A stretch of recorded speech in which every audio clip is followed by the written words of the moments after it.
I kept that factory running without a serious accident for over 2 decades. You know what I got for it? A cardboard box and a polite goodbye. My name's Dale Red Elk. I'm 58 years old, and for 22 years I was the senior floor foreman at Red River Components, just outside Muskogee, Oklahoma. We built high-pressure valves and fittings for oil rigs, stuff where a mistake doesn't mean a product recall, it means somebody could die. That Monday started like any other until Patty from Human Resources called me into the front office. Sitting there was a man I barely knew, Leonard Barnes, the new operations director. Been with the company about 4 months, probably still had the tag on his safety vest. He had a spreadsheet in front of him and cuffs so stiff they could cut plywood. Dale, Patty started, sliding a folder across the table. We're making some structural adjustments. Leonard chimed in like he rehearsed it in front of a mirror. Operational alignment, streamlining leadership roles, market forces. His hands looked too clean to have ever fixed a jam press. I opened the folder. Severance details. 2 weeks to train my replacement. Half my pension as a lump sum, the other half in monthly drops. At the top, the company logo looked different, some sleek redesign that none of us on the floor had been told about. Your replacement starts tomorrow, Patty added, like she was reading the cafeteria specials. His name's Jace Whitman. Got a degree from Oklahoma State. Great energy. I stared at the wood grain on the table, didn't say a thing for a second. I wasn't shocked. Not really. The signs had been there. But I wasn't mad either. I was just settled. I get it, I said. Leonard looked relieved. Patty forced a smile. It didn't reach her eyes. That evening, I took the long road home along the river, past the old Kerr-McGee site where my dad used to work. He always told me, your worth ain't what you say, it's what you leave behind. And I'd left behind a system that worked, a team that functioned like clockwork, and 2 decades of safety that didn't happen by accident. When I got home, I called Frank, my old maintenance lead who retired last spring. Told him the news. Damn shame, he said. You gonna raise hell? Nope, I told him. But give it time. You can't hand over 20 years of experience in 2 weeks and expect nothing to break. Hung up and looked at my boots by the door. Stained and worn. Could never quite scrub the floor grease out. They had no idea what they were throwing away. I'd started at Red River when my boy Luke was still in diapers. My wife, Cheryl, and I had just hit our 4th anniversary. Back then, that job meant security, insurance, steady hours, something I could build on. Started swing shifts, moved to supervisor in 3 years, foreman after 8. Took over from Jim Coates when he retired. I knew that floor like the back of my hand. Could tell which motor was whining just by the pitch. Could smell a hydraulic leak before it left a puddle. After Cheryl left and took Luke to Denver, I buried myself in the job. Missed Thanksgivings, worked Christmas Eve more than once, but it kept me grounded. Red River changed hands twice. First was Plains Industrial, didn't rock the boat much. But when Black Mesa Capital bought us in 2020, things started sliding.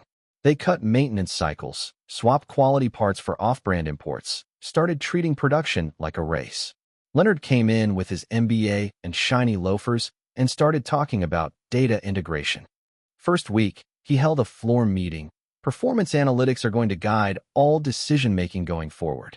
I knew we were in trouble when he skipped the next 3 safety briefings. Diego, my best machinist, pulled me aside after that first meeting. Boss, this guy's trouble. He just asked if we could bypass the lockout checks to save time.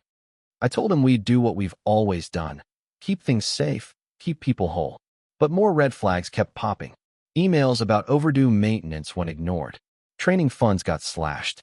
They hired 3 fresh grads to modernize operations, kids who thought manuals were more important than muscle memory. Do we really need to do full diagnostics every shift? One of them asked. Daily inspections feel redundant, another said. The handbook only says weekly. I started keeping my own log. Photos, time-stamped notes, voice memos, just in case. Something in my gut told me they weren't just tightening the belt, they were cutting through the bone. Then Jace showed up. 28, sharp haircut, shiny shoes, a tablet glued to his hand. Looking forward to learning from you before I step in, he said, with that big confident handshake. Already reviewed the KPIs, some real streamlining opportunities. I handed him a pair of steel-toe boots and safety glasses. First lesson, leave the tablet upstairs. For the next 2 weeks, I walked him through every nut and bolt, showed him how he stagger shift starts to reduce bottlenecks, how Diego needed advance notice on raw steel loads, how Sam could fix anything with duct tape and a wrench if you gave him 5 minutes and didn't micromanage him. But Jace didn't listen. He wrote notes about cycle times, but never remembered names. Didn't know Alicia needed longer breaks because of her insulin schedule. Didn't care that Machine 6 was twitchy when the humidity hit 70%. On my second to last day, I walked past the break room and heard him talking to Leonard. If we change the shifts, we can cut at least 2 guys from maintenance. And those extra press checks Dale insists on? The handbook doesn't mention them. Leonard nodded. This is the kind of thinking we need. They didn't see me. I just kept walking, something cold sitting in my gut. They weren't trying to run it better. They were gutting it blind. That night, I called a meeting with my core team, Diego, Alicia, Sam, and Russell from Knights. We met in the parking lot after the swing shift. They're going to start cutting corners, I said. And that kid upstairs won't know what he's missing until someone gets hurt. What can we do? Diego asked. He's the boss now. Don't fight him, I told them. Just document everything. And if something goes sideways, I handed each of them an index card with my number. You call me. Not corporate. Me. On my last day, I cleared out my locker. Jace was already sitting at my desk like it was his birthday. He looked up briefly and said, Any final advice? Listen to the floor, I told Jace. The machines talk to you if you know how to listen. He nodded, like he got it, but I could see in his eyes, he didn't. Not really. I left without a speech, without a slice of cake, without a thank you banner. Just a nod from HR and a parking badge that quit working the moment I pulled out. 22 years boiled down to a box and a goodbye. But I wasn't finished with Red River components. Not by a long shot. I was just biding my time. 3 weeks later, I got a call from Diego. They're pushing back the maintenance cycle on the hydraulic press, he said, keeping his voice low. Weekly to every 2 weeks. Write it down, I told him. Keep track of everything. Pressure changes, strange noises, anything that feels off. 2 days after that, Sam rang me. Tried ordering a part for the backup generator, he said. They told me to wait till quarterly inventory. I started keeping a log of my own.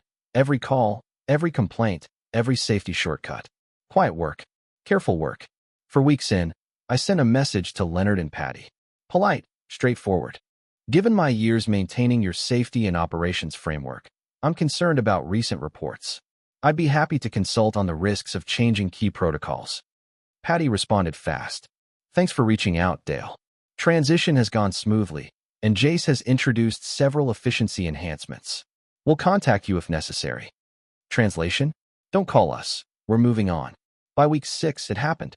Nothing major, just a drive belt that slipped, shut down one of the presses for a couple hours. No injuries. Week 7, a small hydraulic leak. Week 8, 3 separate electrical malfunctions. Russell phoned after each one. New guy says it's the equipment's fault. Says you left it in bad shape. I clenched my jaw. That gear had run like a dream under proper care. 10 weeks after I left, I'd had enough. I parked near the loading dock at lunch and waved Diego over when he stepped outside. How bad is it really? I asked him. Diego looked like he was carrying a cinder block on his shoulders. Real bad. Production's down. They fired Sam last week. Said he was resisting change. Jace put his buddy in charge of maintenance. Guy doesn't know a ratchet from a wrench. Anyone hurt? Not yet, Diego said. But Russell almost lost a hand last week when the press guard failed. Jace blamed it on operator error. I didn't say anything for a second. I just stared past the gate, where I used to walk in every day. That afternoon, I called the state's Industrial Safety Board. Told them who I was, what I'd done at Red River, and what I believed was happening now. The inspector, a woman named Helen Barnes, was sharp. She took down every detail. We'll conduct an unannounced inspection within 2 weeks, she promised. I hung up and felt, for the first time in weeks, some weight lift off me. That night, I slept straight through. 3 days later, Diego called again. I barely answered before he jumped in. They know. Someone told him you reported the plant. Leonard's freaking out. They've got us cleaning everything top to bottom, faking maintenance logs, fixing all the problems before the inspectors arrive. Then came the knock at my door. Legal courier. Envelope. Big stamp on the front. Urgent. Inside was a letter from Red River's lawyers, accusing me of meddling in company operations, breaking confidentiality, threatening litigation if I kept spreading false claims. I called my lawyer, Bill. They're bluffing, he said after looking it over. You haven't leaked anything protected, but they've got the money to bury you in legal fees if they want. Can they stop the inspection? Nope, Bill said. Once the state's involved, it happens. But Dale, be careful. These folks don't fight clean. I hung up, more angry than afraid. They were trying to scare me into silence while patching up the very problems I'd warned about. And once the inspector left, they'd go back to cutting corners, only smarter this time. I needed more than an inspection. The inspection came and went. They passed, barely. Helen called me after. They cleaned house before we showed up, she said. Addressed the big stuff, but their records were sketchy. A few folks seemed coached on their answers. Penalties. Light, she admitted. Enough to irritate, not enough to stop anything long-term. I thanked her and hung up, frustrated but not surprised. That Saturday, there was a knock at my door again, but this time it was Russell. Sorry to show up like this, he said, eyes darting down the street. I needed to show you something off-site. He handed me a thumb drive. What is it? Everything, he said. The real logs and the fake ones. Emails between Leonard and Axiom about cutting costs. They planned this long before they let you go. You were in the way. I let him in, and we spent hours combing through files. What I found made me sick. This wasn't just about replacing me with someone cheaper. This was corporate strategy. Strip out maintenance and safety spending, offset the risk of accidents with insurance, and pray nobody dies. One email stuck with me. Insurance can absorb incident costs, an Axiom executive wrote. But missed earnings will cost us investors. They were gambling with people's lives. My people. Russell wasn't done. Jace knows the machines are breaking down. He's denying the parts. Look, safety equipment, electrical components, even basic diagnostics. All marked defer until next quarter. Why are you showing me this? I asked. They'll can you if they find out. He looked me square in the eye. Alicia's nephew got hurt yesterday. Press guard failed. The one Jace said wasn't urgent to replace. Kid's 19. Lost 2 fingers. My chest tightened. They're blaming him, Russell said. Said it was operator error. Made him sign forms while he was still doped up in the hospital. My fists clenched. They can't do that. They are doing that. After he left, I stared at the files all night. I didn't sleep. Couldn't. This was more than metrics and margins. This was about people. About lives. I almost called Helen again, but stopped myself. Another inspection would just buy them more time. I needed to go bigger. Next morning, I called Diego, then Alicia, then 6 others I trusted. We met at Frank's place, neutral ground. I laid out what Russell gave me. The proof. The pattern. So what do we do? Diego asked. Go public. Not yet, I said. First, we get leverage. What kind of leverage? Alicia asked. The kind that hits them where it hurts. They looked at me like I'd grown horns. I need every missed repair. Every skipped inspection. Every denial from corporate. Dated, documented, photographed when you can. They'll fire us if they find out, Frank said. I know, I told them. But we don't fight dumb. We move quiet. We move smart. Give me 2 weeks. Stay alert. Stay safe. And so I became a shadow. Never set foot on company property, but I was everywhere. The crew fed me what I needed. Daily logs, backdoor screenshots, whispered phone calls on Sunday nights. Meanwhile, I made 3 important moves. First, I called George Lawson, an old contact, now with Meridian Energy Solutions, Red River's biggest buyer. We met at a diner 20 minutes from the plant. Good to see you, Dale, he said, shaking my hand. Been wondering where you disappeared to. Early retirement. I told George as we sat across from each other in a booth at that old diner just off Route 67. But that's not the reason I called you. I slid a folder across the table. Inside, photos of faulty pressure valves recently shipped from Red River Components. Valves I knew had already made their way into systems at Meridian Energy. George opened the folder and flipped through the pictures. These passed inspection? He asked, frowning. Under the new system? Yeah, but it's what's behind the inspection that ought to worry you. Shortcuts are catching up with them, George. And I wouldn't sleep right if something gave out on your watch. George didn't say anything right away. He just kept looking at the photos. We've had some of our vendors for 3 decades, he finally said. But safety comes first. All I'm asking, I said, is for Meridian to do a surprise audit. Kick the tires yourselves. See what I've been seeing. George nodded slowly. I'll make the call. My next move was back to Helen Barnes over at the safety board. But this time, I brought receipts, real records, hard proof, dated violations, side-by-side images, maintenance requests denied, emails leaked from the plant. Helen's tone changed. This is a lot more substantial than before, she said. I'll need to loop in my supervisor. Do what you have to, I said. Just keep my name out of it for now. Then I made the riskiest call of all. I reached out to Jace Weber, asked if he'd meet me outside the plant for lunch. To my surprise, he agreed. When he walked into the cafe, he looked worn down, pale, eyes sunken, shirt wrinkled. No manager swagger, just a young man in over his head. How's the plant holding up? I asked once we'd ordered. Jace exhaled and ran his hand through his hair. Truth? It's a mess. Equipment's breaking down left and right. They keep pushing production goals, but I can't hit those marks when half the machines aren't running. They didn't tell you what you were stepping into, did they? They said the place needed modernization, that you were old school, set in your ways. But every time I patch one thing, 3 more issues pop up. I nodded. That's because they tore apart a working system to chase numbers on a spreadsheet. Those daily checks I had in place. They weren't busy work. They were protection. Leonard keeps telling me the budget can't handle it. And how's that budget doing now that output's down and you've got quality problems piling up? He didn't answer. Look, I said, I didn't call you out here to rub it in. In 2 weeks, a few big things are going to land. Meridian's sending in their own auditors. Helen Barnes and the safety board are planning a deeper dive. And I'm sending a report straight to Axiom's leadership. Jace leaned back. So what? You're threatening me? No, I said. I'm giving you a way out. You can either go down as the rookie who failed, or you can speak up. Document everything. Every denied repair order. Every ignored warning. He stared at his full plate like he hadn't eaten in days. They'll fire me. Maybe, I said. But you won't have a tragedy hanging over you the rest of your life. I left him my card. You've got 1 week. 3 days later, he texted. I'm in. What do you need? It was all falling into place. We just needed one more domino. It arrived like clockwork. The #1 hydraulic press, the backbone of the plant, blew out. Completely shut down the floor. No injuries, thank God. But work stopped cold. My phone rang at 6:15 the next morning. Dale? Came the voice on the line, Leonard Wright himself. He sounded like someone who hadn't slept. I heard. I said before he could finish. We're in a bind. Press is down. Nobody can figure it out. Production's at a standstill.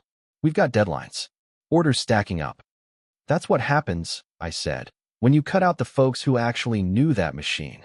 Leonard didn't argue. Look, we're prepared to bring you back. Just to get things running. As a consultant. Name your terms. I paused for a second. $300 an hour. Cash. I bring my own team, Diego, Russell, and Alicia. I call the shots on parts and repairs. And I want full access to 6 months of maintenance records. He hesitated. Fine, he said. Whatever it takes. When I walked back onto that floor an hour later, it was chaos. Machines silent. Crew standing around. Middle managers whispering in corners. Operators frustrated and looking for answers. Jace met me by the press. It's worse than I thought, he said. Let's see it. I dug into that machine like I'd never left. Within 20 minutes, I had a full picture. Systems failing one after another because scheduled maintenance had been skipped over and over. I'd warned them. This was the bill coming due. Leonard hovered nearby. I can fix this, I told him. But first, take a look. I pulled out my phone and opened an email. I just sent this to your bosses at Axiom, the State Safety Board, and Meridian Energy. It's the whole story. Violations, neglect, everything. Leonard turned white. You can't do that. I already did. Now, you want that press running or not? It took 3 full days to bring the press back online. 3 days where Red River's world came unglued. Meridian pulled their orders, pending full review. Helen Barnes arrived with her team. This time, no warning, no quick scrubbing. And Axiom sent down a task force from corporate to see what was going on. By the 3rd day, Leonard was reassigned to a desk in corporate. Jay stayed on, but was put under oversight. They flew in a new operations director, Thomas Whitfield, straight from HQ. Once the press was running, Thomas called me into the conference room. Nice work, he said. We read your report. Very thorough. I didn't say anything. We're overhauling maintenance at every site. And we'd like to offer you a position Director of Manufacturing Ops here. Full salary, benefits, your call on schedules. I stood up. That's the problem, I said. You still think safety fits into quarterly budgets. I reached for the door, then paused. I'll consult. 3 days a week. Same rate.